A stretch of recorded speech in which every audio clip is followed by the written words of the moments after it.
Your back morning, night, and afternoon. Join our family, connect with your crew. Kings FM 88.5, just for you.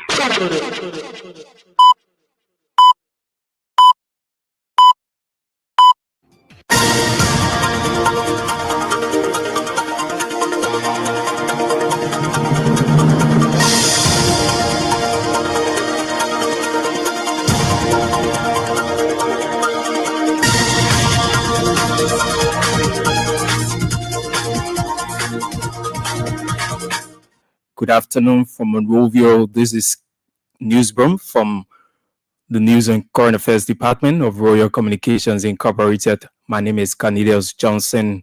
Story topping the headlines this afternoon: Coalition for Democratic Change criticizes the Unity Party government 2026 proposed 1.2 billion United States dollars budget, described the national envelope as unrealistic and urged the legislature to return aid to the executive branch. Former House Speaker, Councillor Fonati Kofa, and 14 co-defendants plead not guilty in Capitol building arson case. Representative Kofa describes the indictment as politically driven. Concerned Women of Liberia petitions the United Nations calling on the UN to launch an independent investigation into the alleged mishandling and compromise of rape cases in Liberia. Away from home, armed men have killed a teacher and abducted at least 25 students in an attack on a girls' secondary school in northwestern Nigeria's police say. The news bulletin, Voices of the Newsmakers, are all packaged in this edition of the program. We take a very short break to be right back.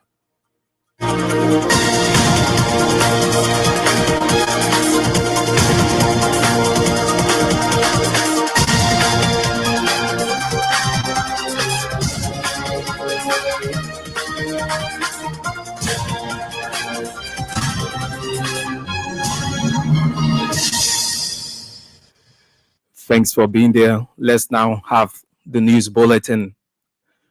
The opposition Coalition for Democratic Change has criticized President Joseph Boakai proposed US 1.2 billion United States dollars budget, describing it as unrealistic, over-ambitious, and heavily dependent on revenue sources that are far from guaranteed.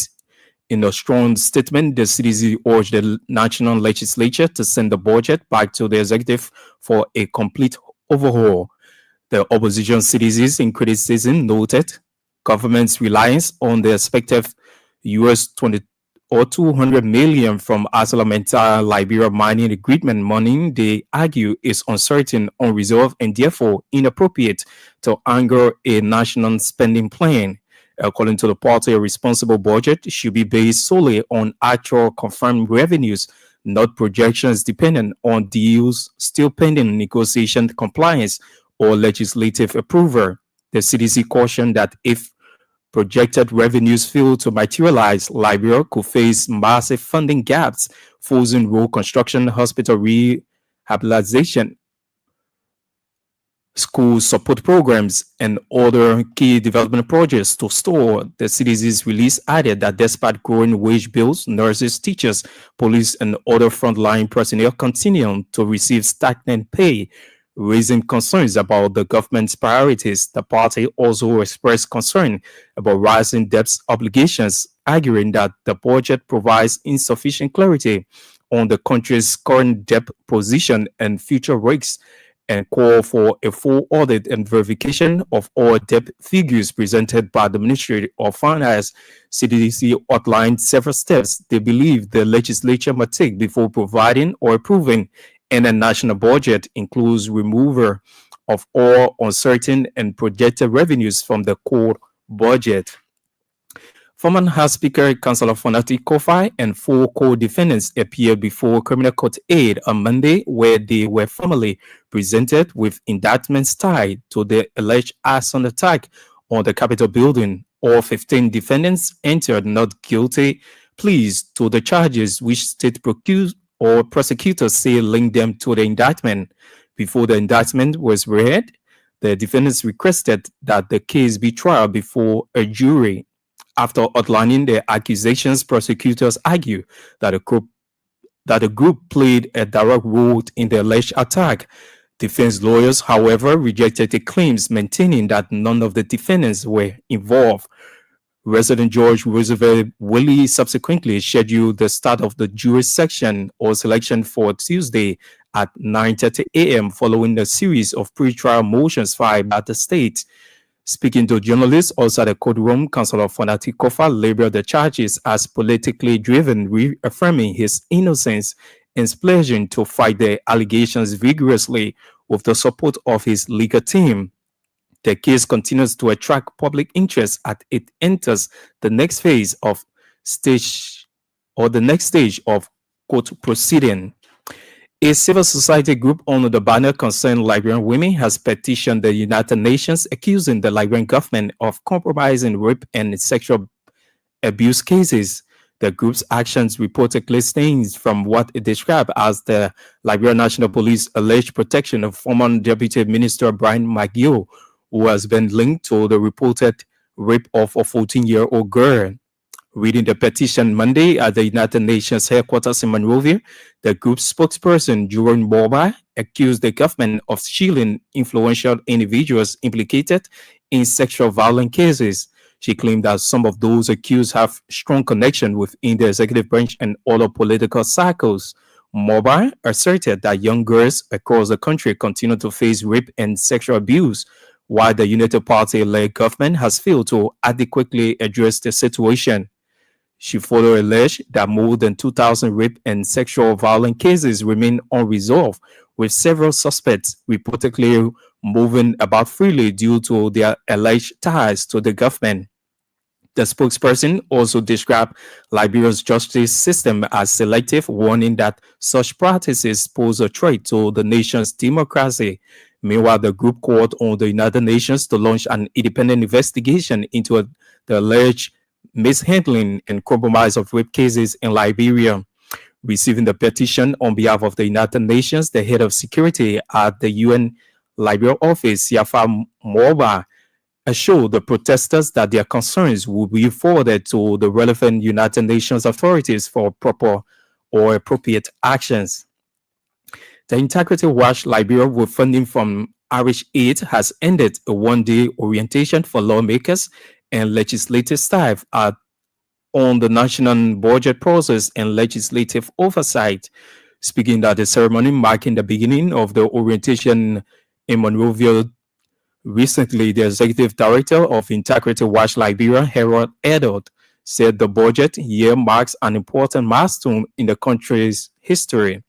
According to Edel, the orientation of lawmakers and legislative staffs on the national budget process is intended to prepare them to thoroughly scrutinize, check all the loopholes, identify all avenues through which these fiscal objectives can be achieved.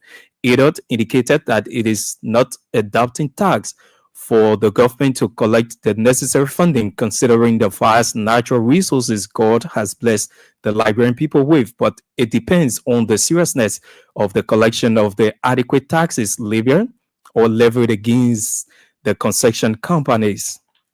A large number of supporters and sympathizers of the Citizen Movement for Change during the weekend staged a massive political rally in Kakata and Magidi County following the stoppage of a bridge project by the government of Liberia in Bong County. Speaking during the rally, CMC political leader Representative Musa Belete said the CMC will continue to initiate development projects in several parts of the country. According to Representative Belete, while some politicians are waiting for government money to undertake development programs, he will continue to ask friends and partners to continue to assist the Liberian people. According to the CMC leader, Liberians cannot continue to rally or rely on promises that will never be realized and fruitful. Bong County Senator Prince Mohi has accused CMC political leader Representative Musa Belete of political manipulation, financial impropriety, and attempting to use public resources for personal political gains. Mohi emphasized that Representative Belete allegedly has a history of undermining political processes, citing two previous election cycles. Senator Muyi, appearing on the Super Money Show on state radio Monday, said Musa Belite is on record for bringing in 50 pickups in 2016, and Bronskin did not still win the election, noting that Belite is also on record for bringing Cummings' numbers down in 2023. Mui further claimed that Belite indirectly collected 10 million United States dollars that the China Union concession agreement had allocated for Bong County's Social Development Fund, accusing the Nima County lawmaker of now attempting to return some of the money under the guise of development initiatives. The allegations come amid rising political tensions between the two lawmakers, both of whom have been active forces on national government's issue. The Movement for Progressive Change political leader Simeon Freeman has announced a new educational support program to help struggling students at the University of Liberia. The initiative comes in response to the growing number of students who find it difficult to pay their school fees each semester. According to PMC Secretary General Sam Passaway, the party will sponsor 500 University of Liberia students every semester on what he calls a rotational support programs. A new group of 500 students will benefit each term, allowing men and young people to receive assistance over time. He said the goal is to touch the lives of many struggling students as possible. Passaway encouraged students who wish to be considered to visit the PNC headquarters in AFE Cinco to register their names and ID numbers. He emphasized that supporting education remains a key priority for the party. The PMC said this initiative is only the beginning of a broader efforts to help Liberian students overcome financial challenges. For many young people, especially those facing hardship, the program may offer a renewed chance to stay in school and continue pursuing their future goals. The president of the ECOWAS Community Court of Justice, Justice Ricardo Concaves, has described legal dialogue with members of the Liberian judiciary as more than a courtesy, calling it a necessity for deeper coordination between the ECOWAS court and national judiciaries. Addressing members of the Liberian judiciary over the weekend at the dialogue of the ECOWAS Community Court of Justice Outreach Program, President Concaves praised the country's judiciary as custodians of constitutional order and custodians of the rule of law, emphasizing that the independence and fortitude of the national courts form the very bedrock upon which the regional legal order stands. The ECOWAS court president outlined several strategic pathways for deepening collaboration and enhancing judicial efficiency within the sub-region, enhance judicial dialogues and conferences, regular engagements to promote comparative jurisprudence, and harmonize regional legal standards, including judicial training and capacity building, among others. He called the judicial dialogue as the origin of the rule of law, underscoring its essential role in ensuring consistencies, coherence, and credibility in legal interpretation across West Africa. The president of the ECOWAS Court of Justice added that in an increasingly complex landscape of human rights obligations and community law, continuous judicial communication is vital for preventing conflicts of jurisdiction, bolstering accountability, and reinforcing the authority of judicial decisions. Deputy Minister Designate for Urban Affairs at the Ministry of Internal Affairs, Fatima Solif, has lied on her oath during her confirmation at the Liberian Senate. The Deputy Minister Designate for Urban Affairs, during her first appearance before the plenary of the Liberian Senate, the nominee informed the plenary that she holds a master's degree in urban affairs. But during her second appearance Monday, the Deputy Minister Designate admitted that she lied on her oath during her initial confirmation hearing and pleaded for mercy, adding that it was a mistake. She clarified that she does not hold a master's degree in urban affairs, rather a master's degree in social work with specialty in studies of mental health, substance abuse, and urban development. The plenary of the Liberian Senate has not yet announced a final decision on Sirleaf's confirmation, but insiders said that some senators indicate they will weigh her apology and corrected credentials carefully before making a ruling. As the debate continues, the incident underscored the importance of transparency, honesty, and thorough vetting in government appointment, particularly for positions that directly impact urban development and national governance. A group of pro-life advocates under the campaign to stop extreme abortion in Liberia has completed a 3-day awareness campaign aimed at stopping what they term as extreme abortion in Liberia. The campaign held at the New Water in the Dorset Assembly in Broville brought together community members, religious leaders, and activists to strengthen public engagement and promote national decision-making on the issue. Speaking at the event, the Secretary General of the Apostolic Pentecostal Church International, Pastor Miata Sirleaf, stressed the need for lawmakers to resist passing any bill that will legalize or expand abortion in the country. She emphasized that protecting the lives of unborn children is a national responsibility and called for increased public education on the matter.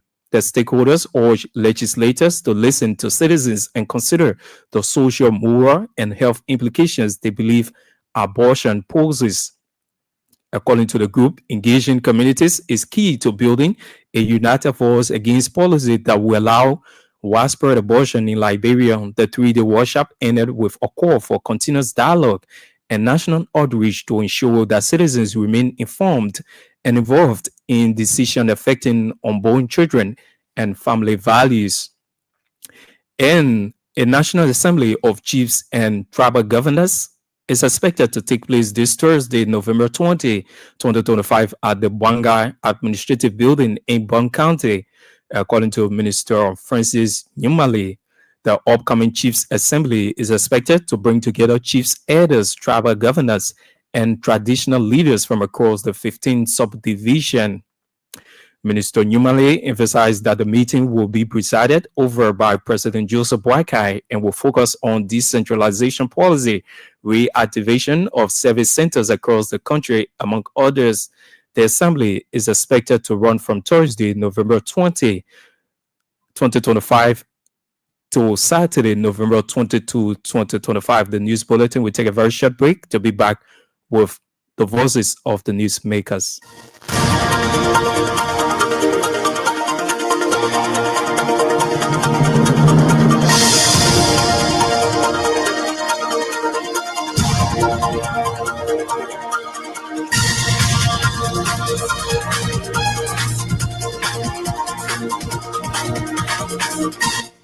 Indeed, if you just join us, a reminder, you are in tune to King's Newsroom for the 5 minutes of news from Liberia and the rest of our one world. Today is Tuesday, November 19. That's November 18, 2025. One of our top stories this afternoon. Coalition for Democratic Change criticizes the Unity Party government 2026 proposed 1.2 billion United States dollars budget, describes the national envelope as unrealistic and urged the legislature to return it to the executive. Let's now bring you voices of the newsmakers. Former House Speaker, Councillor Fondati Kofa, and 14 co-defendants appeared before Criminal Court A on Monday, where they were formally presented with indictments tied to the alleged arson attack on the Capitol building. All 15 defendants entered not guilty pleas to the charges, which state prosecutors say linked them to the incident. Speaking to journalists outside the courtroom, Councillor Fondati Kofa labeled the charges as politically driven, reaffirming his innocence and pledging to fight the allegations vigorously with the support of his legal team. Here now is Councillor Fondati Kofa. I'm not guilty, but you have to follow, right, the reading of the indictment. If you notice, two things I will point out to you. The first is the indictment is more about the 17 right, and communications area. Very little about the fire. The indictment mentions nothing that any of the lawmakers did except a generalization. But the most interesting thing about the indictment, it has a letter, right, from Kivibar to Honorable Dixie Sibo purporting to admit. I've said this before, I will say it to you again all the time. It's common sense. That's what we use in the law. How many of you these days can write letter and a text message, you understand? So for the reading of the indictment and for your account of the delegate, it means that you have a strong defense in this matter. No, that means that the prosecution don't have any case because there's no case to make. This is all politics and it will unravel as quickly as they put it together. Are you hopeful in Brazil Ventura? I mean, when there's no evidence, they owe it Friday. Is Councillor Fonati Kofa there speaking. A civil society group under the banner concerning Liberian women has petitioned the United Nations accusing the Liberian government of compromising rape and sexual abuse cases. The group's action reportedly stems from what it describes as the Liberian National Police alleged protection of former Deputy Minister Brian McGill, who has been linked to the reported rape of a 14-year-old girl. Reading the petition on Monday at the United Nations headquarters in Monrovia, the group's spokesperson, Joan Morba, accused the government of shielding influential individuals implicated in sexual violence cases. She claimed that some of those accused have strong connection with the executive branch in other political cycles. We, the women and girls of Liberia, are very protected. More and more young girls are being sexually abused, and our government is not protecting us. Under President Joseph Obama, justice is free. When powerful people abuse children, nothing happens to them.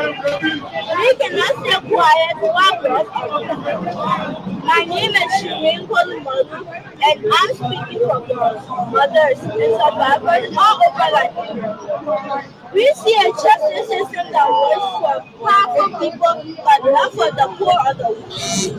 When someone close to the government is involved in a rape case, the case is ignored in jail or simply that is not a mistake, it is regret. It is a line of things to continue. More than 2,000 rape and sexual violence cases have been left without incident. Files disappear. Cases are dropped. Victims are told to stay silent. The abusers walk around because of their connections and their political power.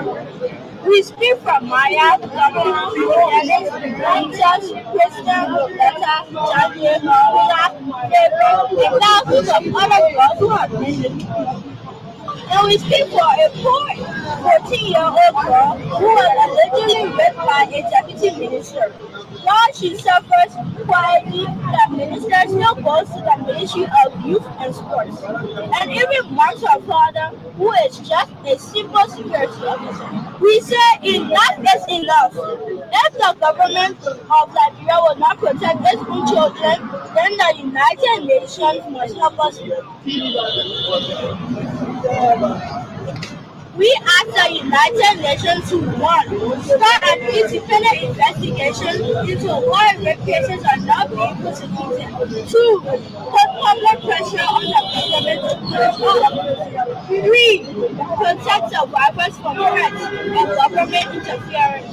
4. Hold any official accountable when they try to block justice. 5. Work with women groups to create emergency help and protection for girls. The spokesperson also described Liberia's judicial system as selective, warning that such practices pose a threat to the nation's democracy. Meanwhile, the group called on the United Nations to launch an independent investigation into alleged mishandling and compromise of rape cases in Liberia. Receiving the petition on behalf of the United Nations, the head of security at the UN Liberia office, Yafa Morba, or family, assured the protesters that their concerns will be forwarded to the relevant United Nations authorities for proper or appropriate action. But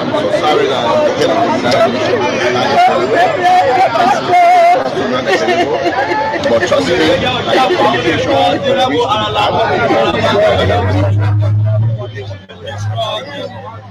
I'm the head of security.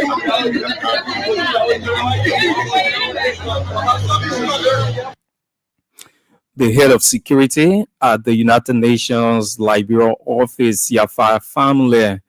They're speaking earlier. You listened to the group spokesperson, Juan Morba, of a civil society group under the banner concerned Liberian women. They're petitioning the United Nations accusing the Liberian government of compromising rape and sexual abuse cases. The Integrity Watch Liberia, with funding from Irish Aid, has ended the one-day orientation for lawmakers and legislative staff on the national budget process and legislative oversight. Speaking at the ceremony marking the beginning of the orientation in Monrovia, the executive director of Integrity Watch Liberia, Harold Ader, said the budget year marks an important milestone in the history of the country. According to Ader, the orientation of lawmakers and legislative staffs on the national budget process is intended to prepare them to thoroughly scrutinize, check all the loopholes, identify all avenues through which the fiscal objectives can be achieved. As part of the relationship that we have built with the legislature and a number of legislative committees, that today we are at a point where we can work with the Ways, Means and Finance or Budget Committee on the request of the committees to be able to provide this orientation for its members. This budget year marks a very important milestone in the history of this country. For one particular reason, for many years we've been yearning to be able to optimize our national revenue. And for the first time, we've hit 1 billion, and not just 1 billion, but over 1 billion mark. However, as civil society organization who is partnering with the legislature, we believe that this also presents another opportunity and presents challenges thereof.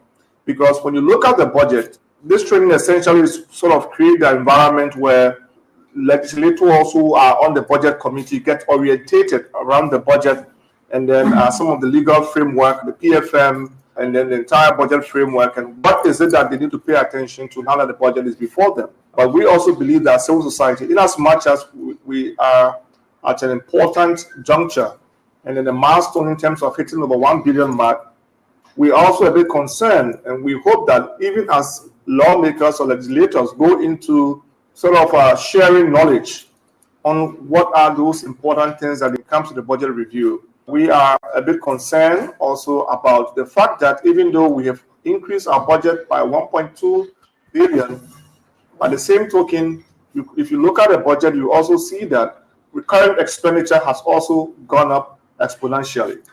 We are a bit quite concerned, and we hope that even as you go through this training, some of these things should be reflected upon in terms of how we can be a bit more strategic as a country, because we are not too sure that some of these investments that contributed to the over 1 billion is sustainable in the long term.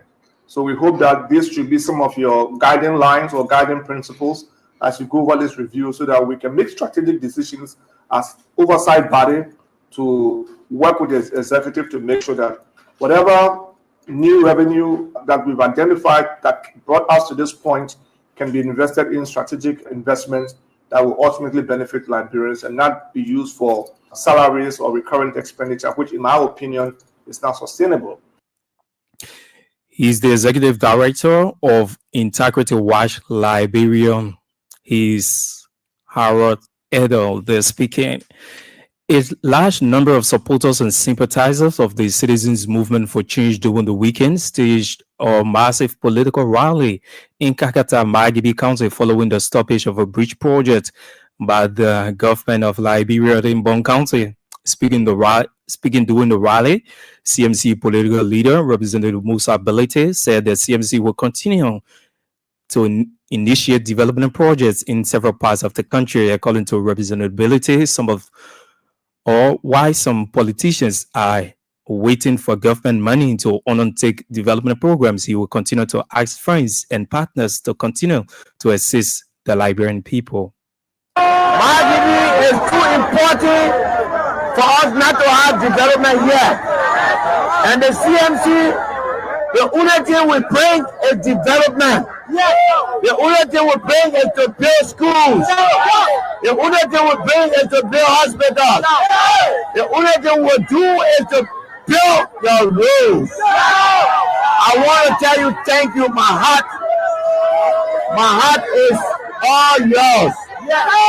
You've been up all day. I want to tell you thank you.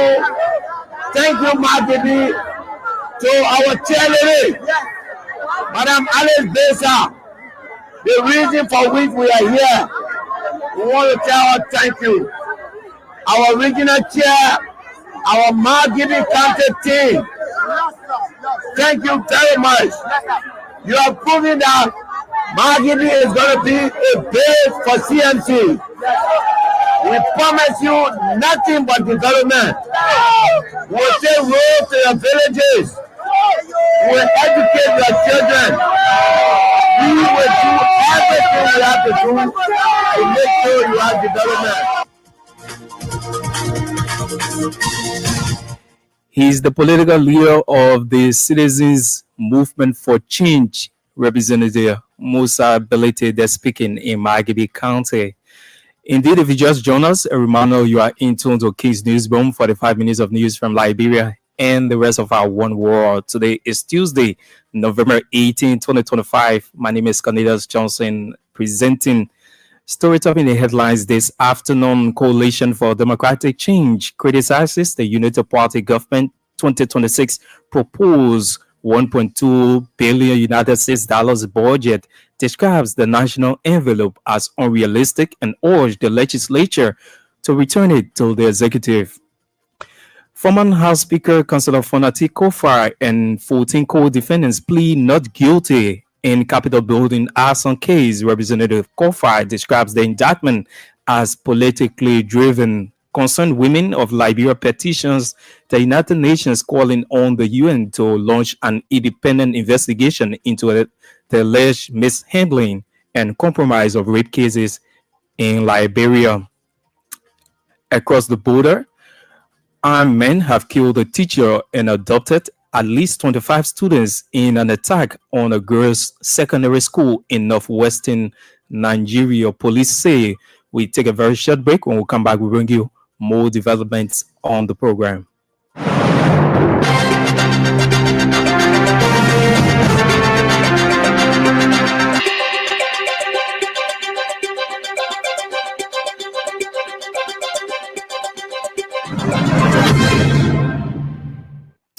Many thanks for being there and welcome back. Bon County Senator Prince Moi has accused CMC political leader Representative Musa Belete of political manipulation, financial impropriety, and attempting to use public resources for personal political gains.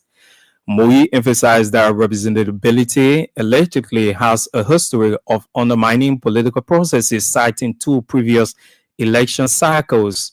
Senator Moi, appearing on the Super Money show on state radio Monday, said Musa Belete is on record for bringing in 50 pickups in 2016, and Bronskin did not still win the election, noting that Belete is also on record for bringing Cummings numbers down in 2023. Here now is Senator Prince Moi.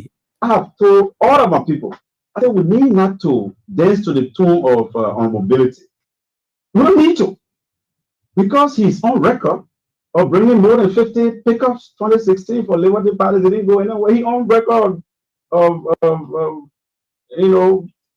bringing Cummings number down, percentage down. He brought the number down. He brought it down because he doesn't see politically.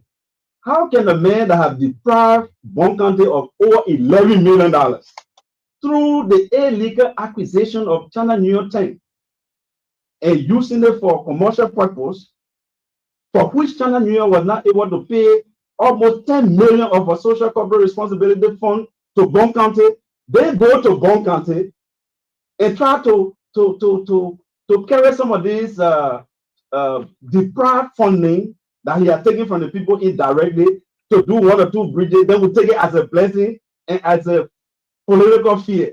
I will tell my people, and from here, I will name 5 different bridges in District 2.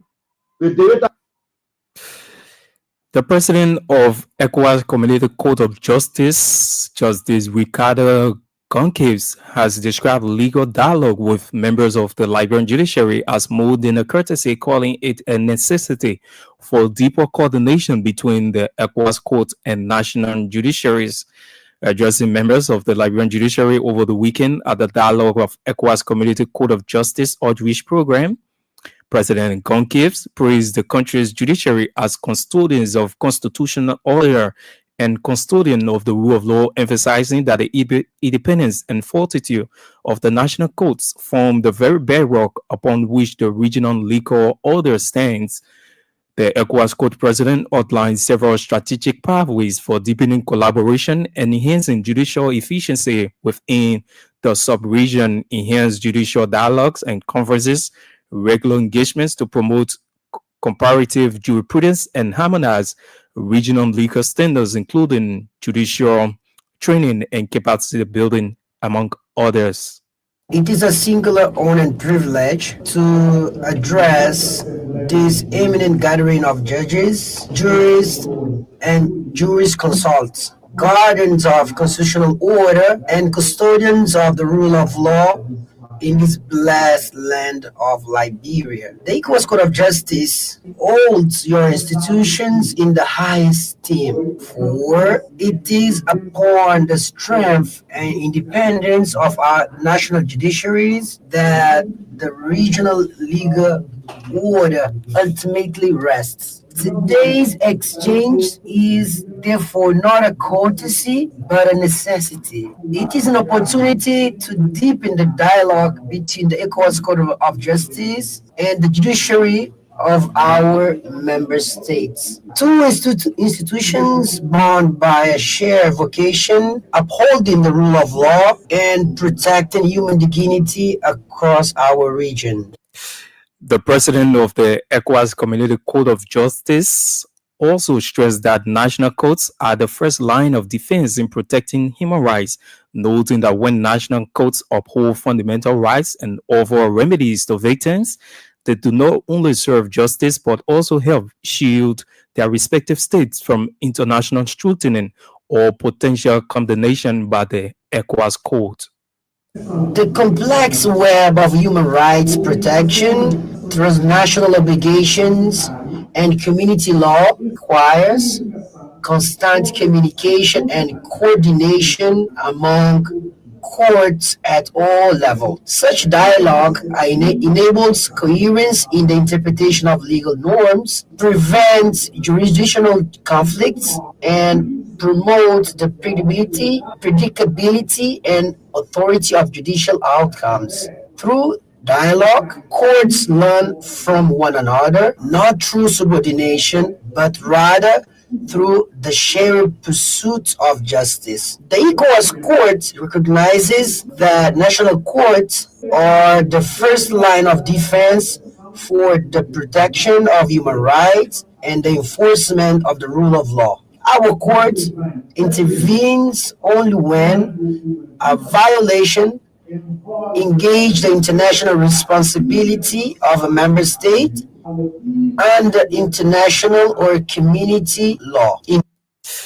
Also welcoming the ECOWAS Court president and his delegates at the Temple of Justice, Chief Justice Yamin Kwekwe said the ECOWAS Community Court of Justice outreach engagement and dialogue will strengthen judicial collaboration within the West African region. Chief Justice Bweze praised the ECOWAS Court for its role in safeguarding human rights, upholding the rule of law, and promoting judicial harmony across the sub-region.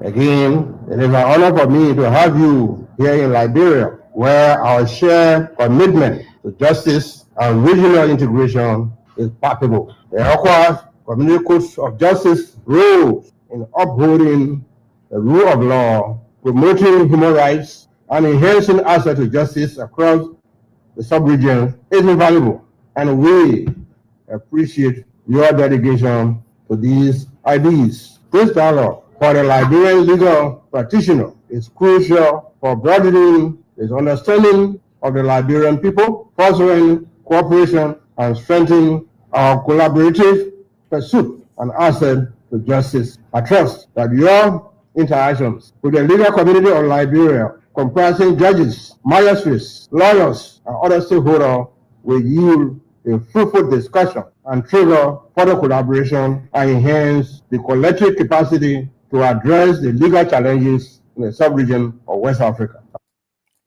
His Chief Justice Nyamin Kwekwebweze there speaking.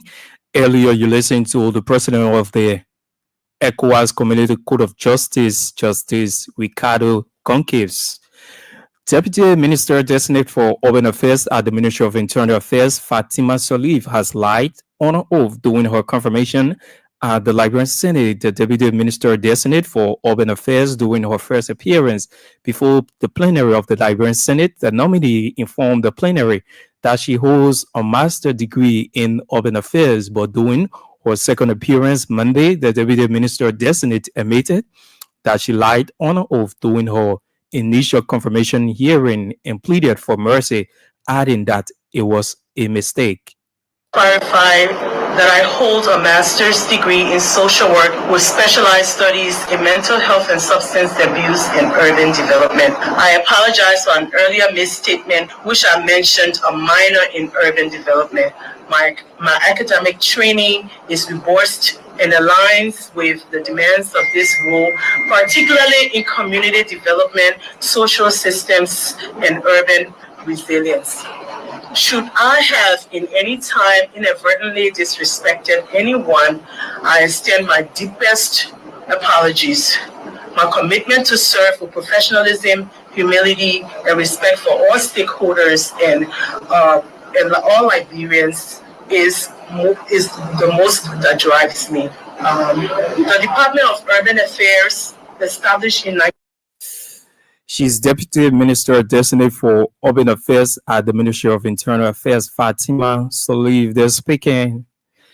A group of pro-life advocates under the campaign to stop extreme abortion in Liberia has completed a 3-day awareness campaign aimed at stopping what the term extreme abortion in the country. The campaign held at the New Water in the Desert Assembly in Broadville brought together community members, religious leaders, and activists to strengthen public engagement and promote national decision-making on the issue. Speaking at the event, the Secretary General of the Apostolic Pentecostal Church International, Pastor Miata Salif, stressed the need for lawmakers to resist passing any bill that will legalize or expand abortion in the country. This resolution is adopted by the participants of the pro-life stakeholders, consultative and advocacy workshop in recognition of their duty to protect human life, strengthen community engagement, and promote responsible national decisions. The participants have reviewed the provisions of the proposed public health bill and the benefit section that promoted extreme abortion practices. There is a need for sustained legislative engagement to ensure that the lawmakers are fully informed of the concerns raised by the communities, religious bodies, pro-life advocates. Effective advocacy requires renewed dialogue with regulators who oppose extreme abortions, recruitment, and support of additional representatives who uphold pro-life principles. The promotion of pro-life leadership includes encouraging the election of men and women who are prepared to speak and act on behalf of unborn children within the legislature. She is the pastor of, or the general secretary of the Apostolic Pentecostal Church International, Pastor Miata Soliv, of pro-life advocates under the campaign to stop extreme abortion in Liberia. She was speaking in Broadville when the group brought together community members, religious leaders, and activists to strengthen public engagement and promote national decision-making on the issue of abortion. Across the border now, armed men have killed a teacher and abducted at least 25 students in an attack on a girls' secondary school in northwestern Nigeria, police say. The gang invaded the government girls' comprehensive secondary school in Maga, Kebbi State, at around 4 o'clock local time on Monday. The attackers engaged police personnel on duty in a gun duel before scaling the perimeter fence and seizing the students from their hostel. A statement said one of the members of staff was killed while trying to protect the students. A second sustained gunshot wounds and is now receiving treatment. Eyewitnesses described a large group of attackers known locally as bandits were rough, firing to cause panic. Residents told the BBC that the gunmen subsequently marched a number of girls into nearby bushland. The police say they have developed or deployed additional police tactical units alongside military personnel and vigilant groups to the area. A coordinated search and rescue operation is on the way in surrounding forests and suspected escape routes.